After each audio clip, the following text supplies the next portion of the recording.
Selamat datang di Kampus Pejuang Pendidik, Pendidik Pejuang. Universitas Veteran Bangun Nusantara merupakan institusi pendidikan tinggi yang memiliki motivasi untuk mencetak lulusan yang mandiri, unggul, profesional, berkarakter, dan memiliki nilai-nilai kejuangan.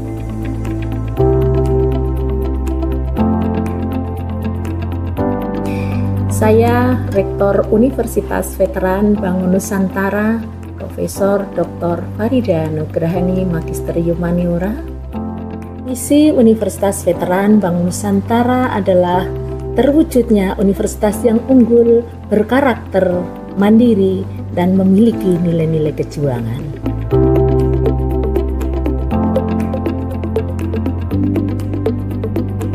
Univet bisa, Univet jaya, Univet unggul luar biasa.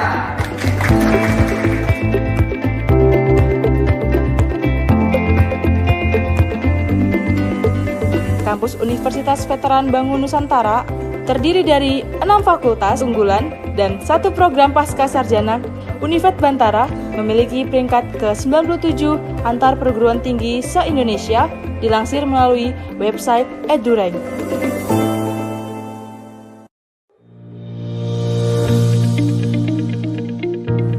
Menyelenggarakan pendidikan yang berbasis pada nilai kejuangan, Univet Bantara didukung dengan kegiatan perkuliahan yang terkelola secara profesional dan difasilitasi dengan sarana dan prasarana yang representatif guna mendukung proses pembelajaran mahasiswa.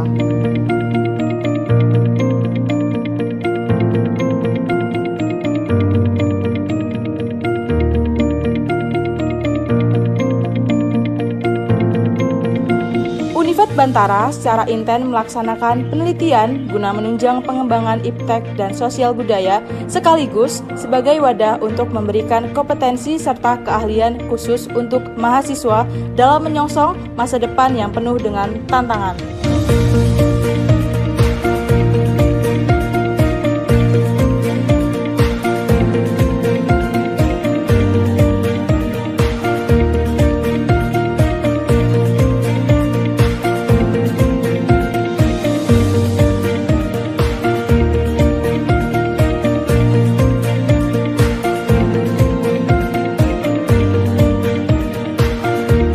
Pengabdian kepada masyarakat merupakan bagian yang secara intensif dan aktif dilaksanakan Univet Bantara dengan melibatkan dosen serta mahasiswa sebagai wadah untuk membentuk karakter serta sebagai bentuk kepedulian sosial dan menjadikan generasi Bantara.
Assalamualaikum warahmatullahi wabarakatuh. Perkenalkan, nama saya Fitri Ayu Wulandari dengan NIM 23235151010, Pendidikan Profesi Guru Prajabatan, Gelombang 1, tahun 2024, Universitas Veteran Bangun Nusantara Sukoharjo. Pada kesempatan kali ini, saya akan menyampaikan hasil dari seminar pendidikan profesi guru dengan dosen pengampu Ibu Annisa Prima Esakta MPD.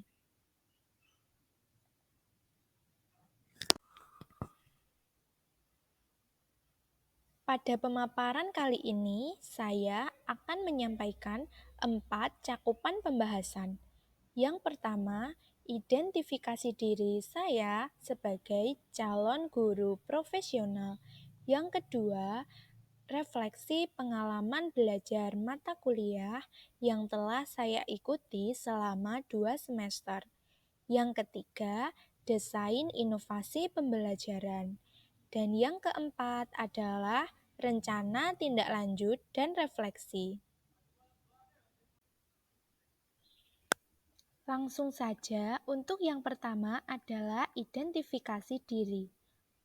Visi pribadi saya untuk pendidikan di Indonesia ada 2. Yang pertama, meningkatkan minat peserta didik dalam pembelajaran dengan menciptakan lingkungan belajar yang nyaman dan memberdayakan setiap peserta didik untuk mencapai potensi maksimal.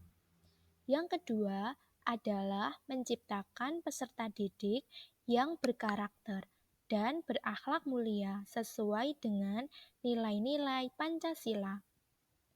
Untuk visi saya sebagai calon guru di Indonesia antara lain, yang pertama, mewujudkan pembelajaran yang sesuai dengan minat dan kebutuhan peserta didik tanpa mengesampingkan pendidikan karakter.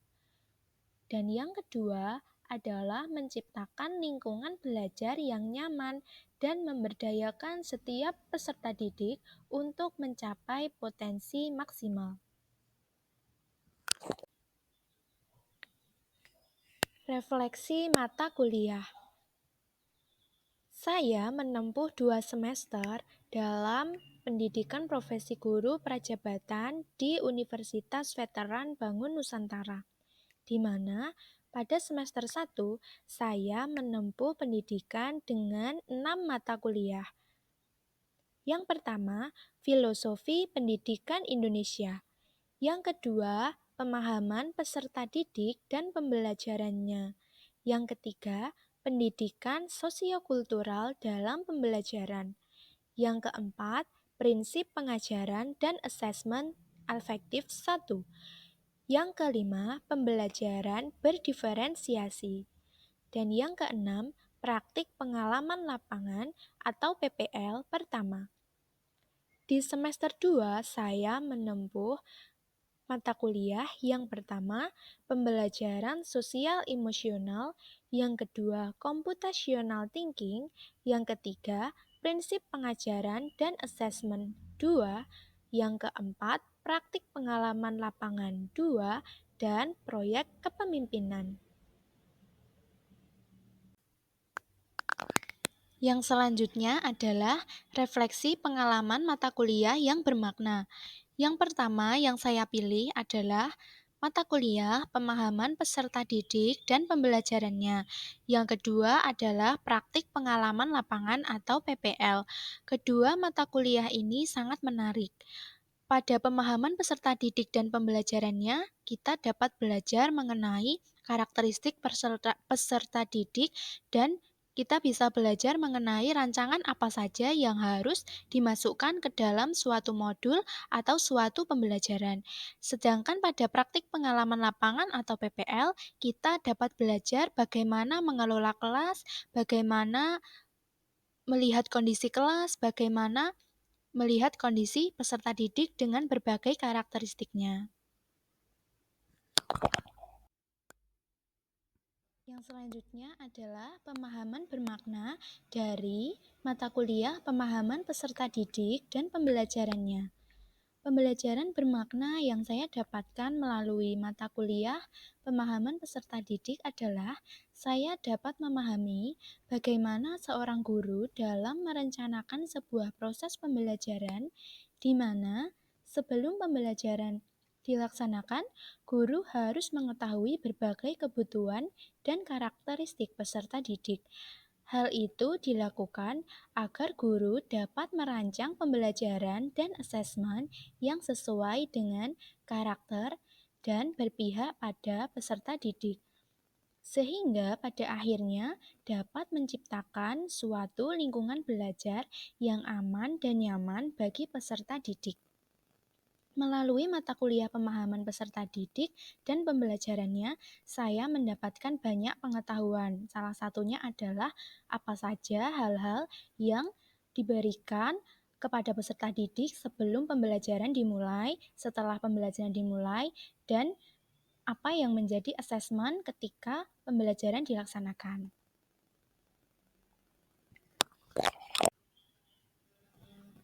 Selanjutnya adalah artefak pembelajaran pada mata kuliah pemahaman peserta didik dan pembelajarannya.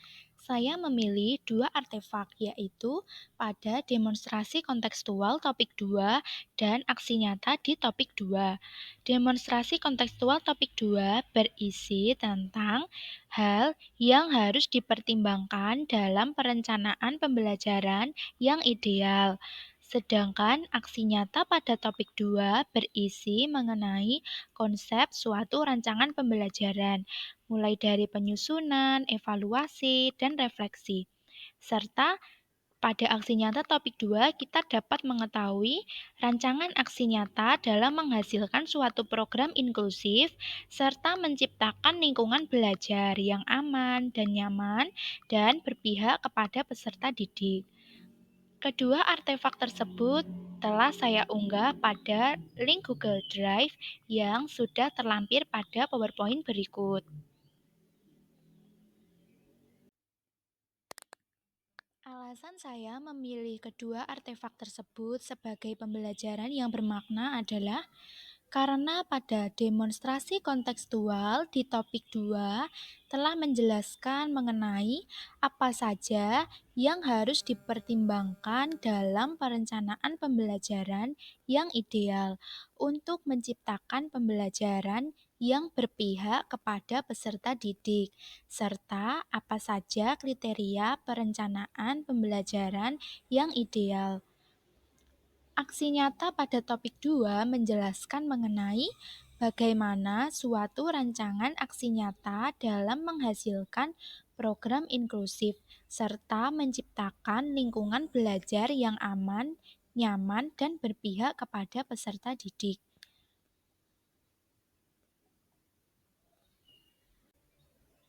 Yang selanjutnya adalah pembelajaran bermakna pada praktik pengalaman lapangan atau PPL. Pembelajaran bermakna yang saya dapatkan setelah mempelajari mata kuliah praktik pengalaman lapangan atau PPL adalah saya menyadari betapa pentingnya memahami peserta didik, mulai dari kemampuan awal, minat, gaya belajar, dan profil belajar peserta didik. Melalui aspek-aspek tersebut, saya dapat membuat perubahan dalam strategi pembelajaran yang dilakukan. Saya akan memastikan media pembelajaran yang diterapkan sesuai dengan kemampuan peserta didik, sehingga dapat menciptakan lingkungan belajar yang aman dan nyaman. Berikut saya akan tampilkan artefak pembelajaran dari mata kuliah praktik pengalaman lapangan atau PPL.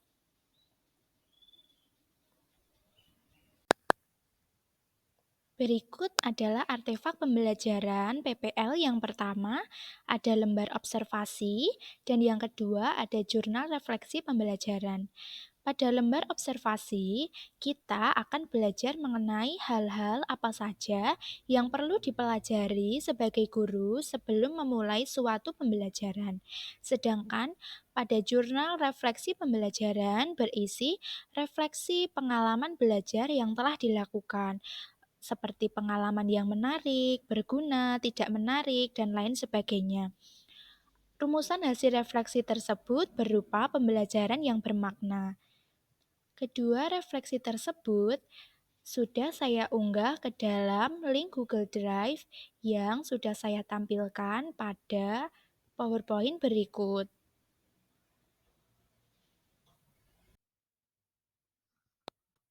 Alasan saya memilih artefak dalam pemahaman bermakna pada mata kuliah PPL tersebut adalah saya memilih lembar observasi karena melalui lembar observasi kita dapat mengetahui beberapa aspek yang menjadi perhatian di sekolah, seperti budaya kelas, status sosial, minat, kemampuan awal, gaya belajar, motivasi, perkembangan emosi, perkembangan sosial, perkembangan moral dan spiritual, serta perkembangan motorik peserta didik.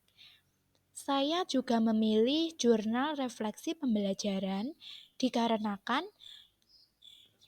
jurnal refleksi pembelajaran berisi refleksi pengalaman belajar dari proses perencanaan, pelaksanaan, dan evaluasi. Terdapat pula rumusan hasil refleksi berupa pembelajaran yang bermakna yang dapat membantu kita dalam menyusun suatu inovasi pembelajaran untuk kedepannya. Melalui artefak-artefak yang telah saya pilih, saya sudah menyusun suatu desain inovasi pembelajaran. Berikut saya tampilkan desain inovasi pembelajaran yang telah saya buat.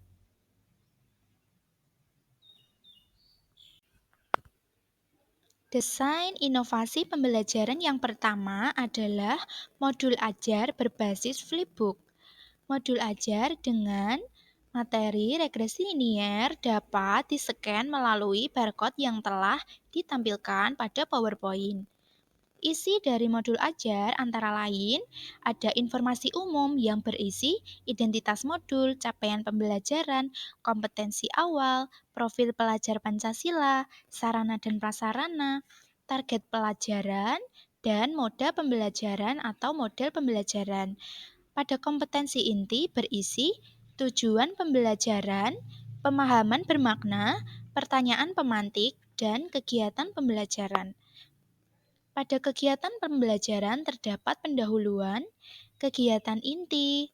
Pada fase 1 ada orientasi peserta didik kepada masalah. Fase 2 mengorganisasi peserta didik. Fase 3 membimbing penyelidikan individu dan kelompok. Fase 4 membimbing dan menyajikan hasil karya. Fase 5 menganalisis dan mengevaluasi proses pemecahan masalah. Dan yang terakhir adalah penutup. Serta terdapat asesmen yang ada pada modul. Ada asesmen diagnostik serta asesmen formatif. Selain itu, juga dilampirkan beberapa contoh soal dan refleksi baik guru maupun peserta didik.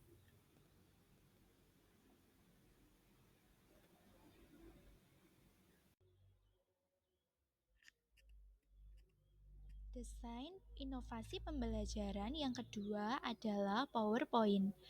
Pada PowerPoint ini terdapat materi mengenai regresi linier yang dapat diakses oleh seluruh peserta didik.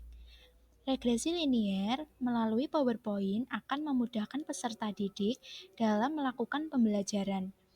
Pada materi regresi linier membutuhkan banyak contoh soal dan banyak perhitungan, sehingga dengan menggunakan PowerPoint, peserta didik akan lebih mudah dalam melaksanakan pembelajaran, sehingga peserta didik akan minat dan senang dalam melakukan pembelajaran, terutama pada pembelajaran matematika.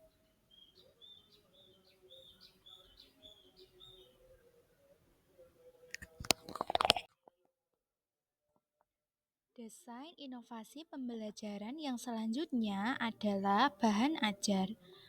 Bahan ajar yang saya buat digunakan dalam mendampingi PowerPoint dalam menyampaikan materi kepada peserta didik.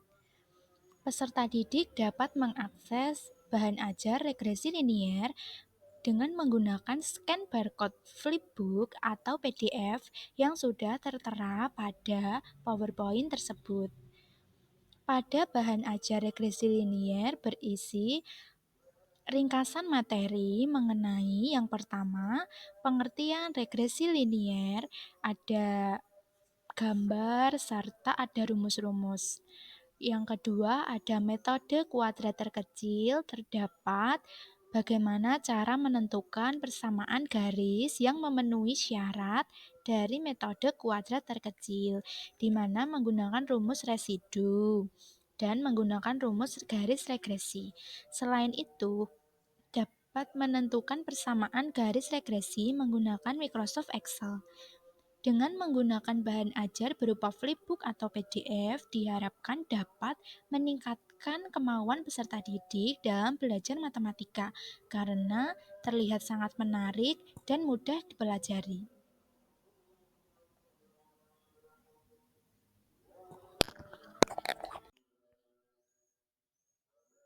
Desain inovasi pembelajaran yang selanjutnya adalah menggunakan LKPD atau lembar kerja peserta didik.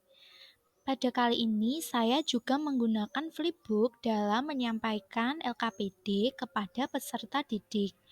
Flipbook dapat diakses melalui scan barcode yang sudah tertera pada PowerPoint berikut. Pada LKPD regresi linier ini berisi 3 jenis kelompok yang berbeda. Adapun kelompok pertama merupakan kelompok yang sudah mahir. Yang kelompok kedua adalah kelompok yang sedikit mahir. Sedangkan kelompok 3 merupakan kelompok yang belum mahir. Masing-masing LKPD pada kelompok memiliki perbedaan. Pada kelompok 1 tidak terdapat langkah penyelesaian. Pada kelompok 2 terdapat kurang lebih 40% langkah penyelesaian. Sedangkan pada kelompok 3 terdapat kurang lebih 70% dalam penyelesaian. Hal ini kita lakukan untuk mendapatkan tujuan pembelajaran yang sama walaupun dengan kemampuan peserta didik yang berbeda-beda.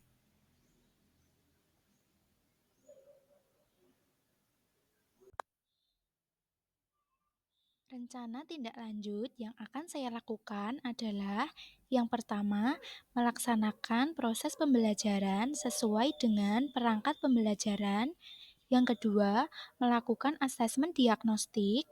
Yang ketiga, berupaya mengintegrasikan teknologi dalam pembelajaran.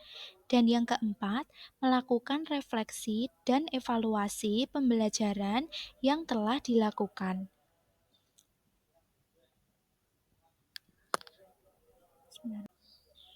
Yang selanjutnya adalah refleksi pengalaman selama mengikuti PPG.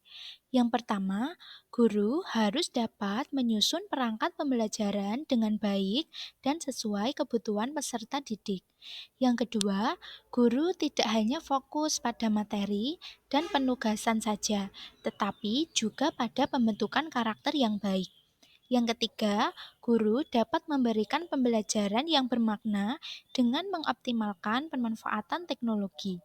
Dan yang keempat, pendidikan yang baik adalah pendidikan yang mampu memfasilitasi karakteristik peserta didik dan kebutuhan belajar peserta didik.